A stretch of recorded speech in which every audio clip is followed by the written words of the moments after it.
तो hello S friend, welcome back to another video. कैसे आप सभी लोग? उम्मीद करता हूँ बढ़िया होगा। सभी को हैप्पी दिवाली, भैया दूज और गोवर्धन की हार्दिक शुभकामनाएं। तो चलिए आज का ब्लॉग शुरू करते हैं। सबसे पहले मैं आपको ये कुछ चीज़ें दिखा देता हूँ जो कि हमारे डेली रूटीन के हम विजिट हैं, जिसमें हमने करंट अफेयर्स वगैरह लगा रखे हैं, जिसमें हमें कितने घंटे मैथ पढ़नी है, कितने घंटे इंग्लिश पढ़नी है एंड कितने घंटे रीजनिंग एंड जीएस पढ़नी है। वो सब चीज़ें हमने इधर लिख रखी है जो कि हमारे डेली रूटीन में आता है। बाकी टेबल के साथ उठाने के साथ अपनी आज की पढ़ाई शुरू करते हैं। तो सबसे पहले मैं आज का डेली टारगेट दिखा देता हूँ। जो हमारे नए एस्पिरेंट है जो जुड़े हुए हैं उनके लिए डे 7 है, और बाकी जो पुराने हैं उनके लिए डे 50 के आसपास होगा। बाकी हम देख लेंगे कौन सा डे होगा। तो उठते के साथ ही कैलकुलेशन हो जाती है, एडिशन मल्टीप्लिकेशन, जिसमें स्क्वायर क्यूब एंड परसेंटेज होती है। 1 to 10 करनी है एंड परसेंटेज 1 to 20 करनी है। रीडिंग 50 मिनट करेंगे एंड वोकैब में देख लेते हैं। वोकैब में एंटोसिनो 1 वर्ड, ईडियम जो कि 1 to 10 करनी है इसमें भी, ठीक है। ओके, मैथ में देख लेते हैं। मैथ में 2 वीडियो परसेंटेज की कंप्लीट करनी है, प्लस 80 क्वेश्चंस कवर करने हैं। ओके, बाकी रीजनिंग में मिसिंग नंबर की सेकंड डे है, जिसमें दूसरी वीडियो देखनी है, उसे कंप्लीट करनी है।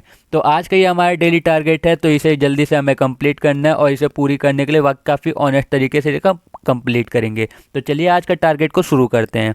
सबसे पहले हम करेंगे अपनी कैलकुलेशन, और कैलकुलेशन में मैं बता देता हूँ, कुछ बच्चे पूछ रहे थे किस तरह से कैलकुलेशन करनी चाहिए। तो कैलकुलेशन इस तरीके है, जैसे हम एक्सरसाइज करते हैं उसमें हम सबसे पहले एक्सरसाइज करने से पहले वार्म अप करते हैं, मतलब अपनी बॉडी को हीट करते हैं ताकि वो अच्छी तरह से एक्सरसाइज हमारी कंप्लीट हो सके। इसी तरह हमारा जो कैलकुलेशन होता है उसमें भी वार्म अप होता है। वार्म अप मतलब सबसे पहले हम इसमें टेबल्स लिखते हैं। टेबल जहाँ तक तुम्हें याद है, या तो 20 तक, वैसे मैक्सिमम टेबल याद होनी चाहिए, मिनिमम तो 20 तक याद ही होनी चाहिए, मैक्सिमम आप कितनी भी कर लो।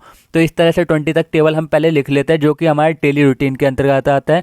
उसी में फिर हम स्क्वायर लिख लेते हैं, और इसी में हम क्यूब लिख लेते हैं, उसी में परसेंटेज लिख लेते हैं, उसी में रूट लिख लेते हैं। ये होता है हमारा डेली रूटीन के अंदर, जो कि हमारा कैलकुलेशन का वार्म अप होता है। इसी तरह जैसे एक्सरसाइज का वार्म अप होता है, इसी तरह कैलकुलेशन का वार्म अप होता है। तो सबसे पहले जब भी कैलकुलेशन करो तो आप ये वार्म अप जरूर करो, जो कि कैलकुलेशन का वार्म अप होता है। तो जल्दी से हम अपने सबसे पहले मैं टेबल कंप्लीट कर लेता हूँ। जहाँ तक कि मुझे पता है, मेरे को 22 तक टेबल याद है, और मैं कोशिश करूँगा कि मैं इसे थोड़ा और बढ़ा सकूँ। जैसे कि मुझे जहाँ तक है 30 तक टेबल तो याद करनी चाहिए एज ए एस्पिरेंट। तो आपको भी कहाँ तक याद है वो आप मुझे ज़रूर बताना। बाकी मैं दिखाया तो मैंने क्या क्या लिखा है। टेबल लिखे जो कि 22 तक लिखे है। स्क्वायर 1 में मैंने लिखे 1 to 50 तक लिखे हैं, और वहाँ की मैं बता दूँ क्यूब मैंने लिखे हैं वो तो 1 to 26 तक लिखे हैं, जो कि आज मेरे को 26 तक याद है। परसेंटेज मैंने 1 to 20 करे हैं, जो कि परसेंटेज टू फ्रैक्शन होते हैं, और रूट जो 1 to 10 होता है वो लिखे हैं, उनकी जो वो मान होता है उनका वो लिखा है, ठीक है। इस तरह से हमने आज का ये वार्म अप तो कंप्लीट कर लिया। अब बात कर लेते हैं कैलकुलेशन किस तरीके से करी जाए, मतलब जो मल्टीप्लिकेशन होती है, एडिशन होती है, वो किस तरीके से की जाए। तो चलिए उसकी बात कर लेते हैं। सबसे पहले मैं दिखा देता हूँ आपको, न्यू पेज पे लेके दिखाऊंगा। जैसे तो देखो, कैलकुलेशन के लिए आप कोई से भी नंबर लिख लो जो भी आपको समझ में आ रहा हो, उसे 11 से मल्टीप्लाई कर लो, 12 से मल्टीप्लाई कर लो, फिर 13 से मल्टीप्लाई कर लो, फिर 14 से मल्टीप्लाई कर लो। ऐसे ऐसे जहाँ तक आपको टेबल याद है ना, मतलब इस तरीके से वहाँ तक उसी पहाड़े से मल्टीप्लाई कर लो। तो इस तरह की कैलकुलेशन से क्या होगा, जो कि आपको जो पहाड़े हैं वो काफ़ी जल्दी याद हो जाएंगे। बीच बीच में से कोई सा भी जो इक्वेशन, मतलब जो नंबर होता है वो आप तुरंत निकाल पाओगे। वही बात एडिशन की, एडिशन में हम ये कर लेते हैं कि कोई सा भी नंबर ले ले, उनके 3-4 ग्रुप बना ले और उसका एडिशन कर दे। ऐसे कैसे करके ये डाटा इंटरप्ट में आपको ज़्यादा हेल्प करेगा, मेंसुरेशन वगैरह में काफ़ी हेल्प करेगा। इस तरह के ये जो हमारी कैलकुलेशन होती है। तो इधर से हमने अपनी कैलकुलेशन ये कंप्लीट कर लेते हैं। ये जितने भी क्वेश्चन बनाए हमने सारी कैलकुलेशन अपनी कंप्लीट कर लेते हैं।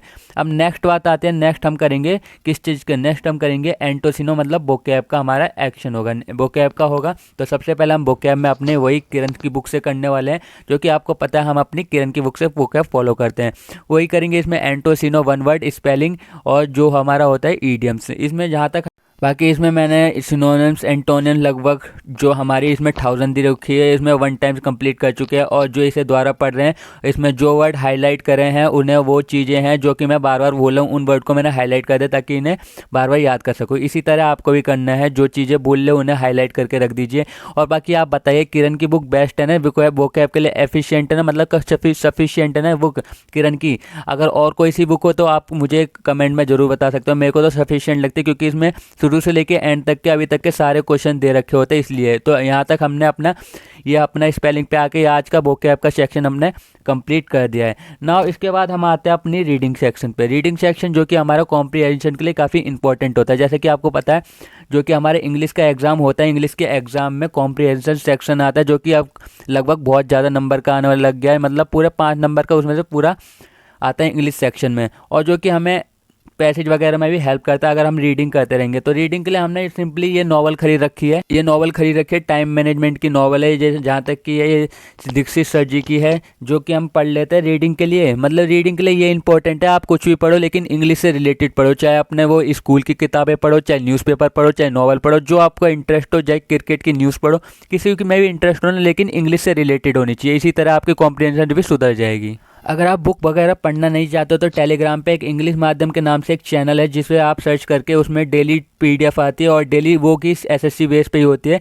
काफ़ी जो टॉपर्स होते हैं उनके द्वारा सजेस्ट भी की जाती है, वो आप ज्वाइन करके उसमें उधर से डेली पढ़ भी सकते हो। बाकी इधर हमने ये अपने आज का ये वोकैब का रीडिंग का सेक्शन है वो कंप्लीट कर लिया है, इसलिए हमें कॉम्प्रिहेंशन में फ़ायदा होता है। तो हमारे टाइम मैनेजमेंट की नॉवल का एक चैप्टर और कंप्लीट कर चुके हैं।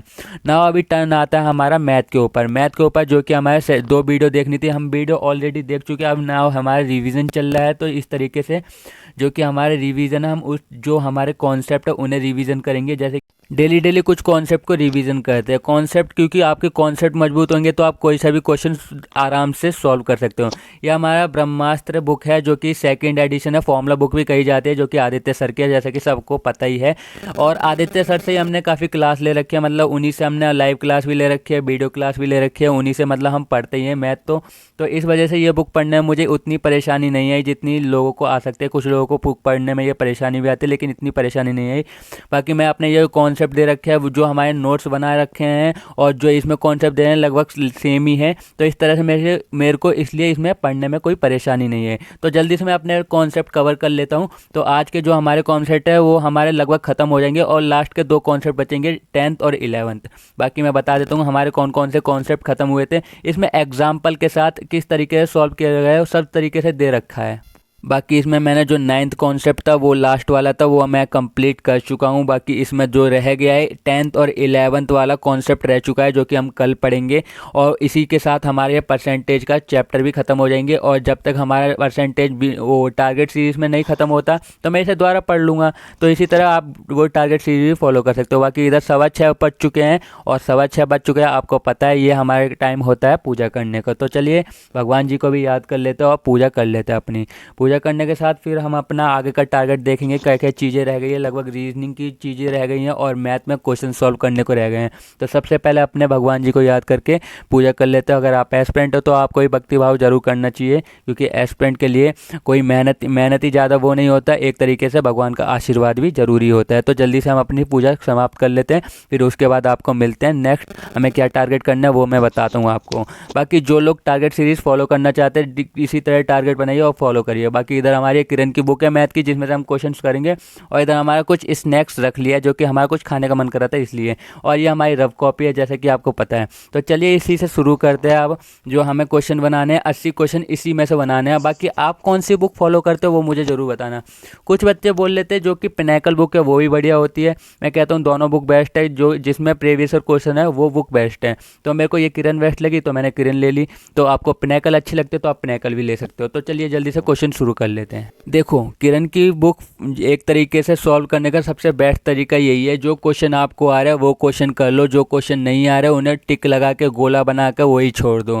क्योंकि जब आपका जो चैप्टर कंप्लीट हो जाएगा वो किसी की हेल्प लेके या किसी को क्वेश्चन भेज के उस क्वेश्चन को सॉल्व करवा के वो क्वेश्चन आप देख लीजिए किस तरीके से हुआ, और उस क्वेश्चन को एक तरीके से रट लीजिए। क्योंकि एक तरीके से रट लीजिए या समझ लीजिए, कुछ भी करके वो क्वेश्चन जो नहीं आ रहा उस तरीके से आपको वो एक तरह से ध्यान में रख लेना है। मैं इसी तरह करता हूँ। जैसे कि किसी भी बुक को सॉल्व करने का ये होता है कि अगर उसमें 25 क्वेश्चन है तो ज़रूरी नहीं है कि आप पूरे 25 के 25 क्वेश्चन कर ही लो। उसमें कुछ क्वेश्चन ऐसे होंगे जो कि आपके समझ में नहीं आएंगे, मेरे ही समझ में नहीं आते, मैं उन क्वेश्चन को मार्क करके वो अलग करके रख देता हूँ। बाकी हमने यहाँ के कंप्लीट कर लिया टाइप 3 के, टाइप 4 के मैं कर लूँगा। इसके बाद टाइप 4 के कल हमें करना है, टाइप 5 के भी कल ही करने, क्योंकि टाइप 4 में कम है। तो इधर का आज का हमने ये सारी चीज़ें कंप्लीट कर ले। लास्ट हमारी चीज़ें रह गई है रीजनिंग की हम करेंगे इसके इसके बाद देखते हैं रीजनिंग का, क्योंकि इसके बाद वीडियो भी काफ़ी लंबी हो रही है। तो रीजनिंग का हम करेंगे, रीजनिंग का हम वीडियो में शामिल नहीं करेंगे, वो वीडियो के बाद ही करेंगे रीजनिंग का, जो कि हमें मिसिंग नंबर करने हैं। तो चलिए आज की वीडियो यहीं तक रखते हैं। उम्मीद करता हूँ आपको अच्छी लगी होगी। और आज का क्वेश्चन ऑफ द डे ये है कि पुल ए लॉन्ग फेस का ईडियम क्या है, जो कि इंग्लिश का एक ईडियम फ्रेज है। उसका अगर आपको पता है तो कमेंट में जरूर बताना, अगर नहीं पता है तो गूगल से सर्च करके कमेंट में बताना, क्योंकि ये वाला क्वेश्चन 2022 के प्रीवियस ईयर्स में आया था। तो चलिए आज की वीडियो यहीं तक रखते हैं, बाकी मिलते हैं नेक्स्ट टारगेट सीरीज में, मतलब नेक्स्ट वीडियो में मिलेंगे। तब तक के लिए बाय, मिलते हैं।